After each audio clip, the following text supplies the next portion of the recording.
Hello children, good morning. మనం D5 క్లాస్లో loops, links, vowel shapes నేర్చుకున్నాం కదా. చూడండి, హోంవర్క్ నేనైతే చేసేసాను. లింక్స్, నెక్స్ట్ వవెల్ షేప్స్ మీరు ప్రాక్టీస్ చేశారనుకుంటున్నాను. మనం ఇప్పుడు D6 క్లాస్కి వెళ్ళిపోదాము. D6 క్లాస్లో మనము మిడిల్ జోన్ లెటర్స్ నుంచి స్టార్ట్ చేద్దాం. మిడిల్ జోన్ లెటర్స్లో ఫస్ట్ సి లెటర్ తీసుకుంటున్నాము.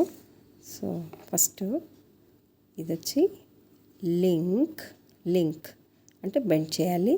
మళ్ళీ letter C and tail.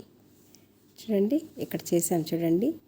Link plus letter C plus tail, ఈ మూడు కలిపితే మనకు అక్షరం లెటర్ సి వస్తుంది. సో ఇక్కడ link, letters come back, tail, link come back, tail, link come back, tail, link come back, tail. ఈ విధంగా లెటర్ సి రాస్తాం. నెక్స్ట్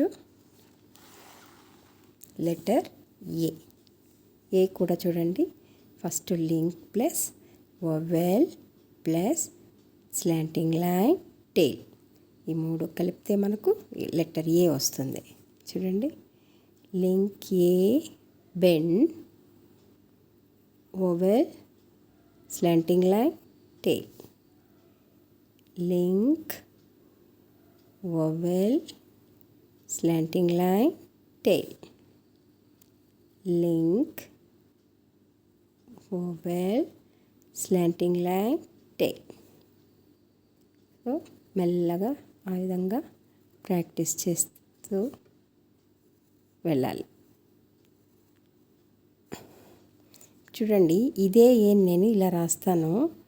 ఇలా స్ట్రైట్గా రాసి వవెల్ కాకుండా లింక్ ఇవ్వకుండా ఇట్లా రాస్తే ఇలా వస్తుంది.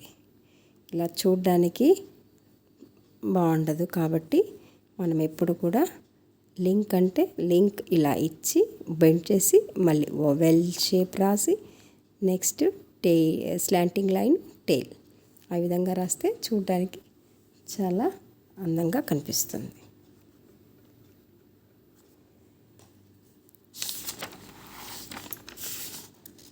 నెక్స్ట్ లెటర్ ఈ.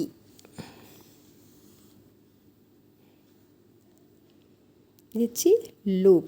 చూడండి, loop plus letter C plus tail, ఈ మూడు కలిపితే లెటర్ ఈ వస్తుంది. ఎలా రాయాలో చూద్దాం. లూప్, అలాగే come back letter C and tail, loop letter C tail, loop letter C tail. ఈ విధంగా రాస్తే మనకు లెటర్ ఈ వచ్చేస్తుంది. Next letter I. ఇది చూడండి, loop plus slanting line, tail, dot. అంతే. C loop, slanting line, tail, dot, I. Loop, slanting line, tail, dot. అవి కొద్దిగా ఈజీనే. సో ఇలా మెల్లగా ప్రాక్టీస్ చేస్తూ హోంవర్క్ రాసేస్తారు కదా. నెక్స్ట్ క్లాస్లో కలుసుకుందాము. Thank you. Have a nice day.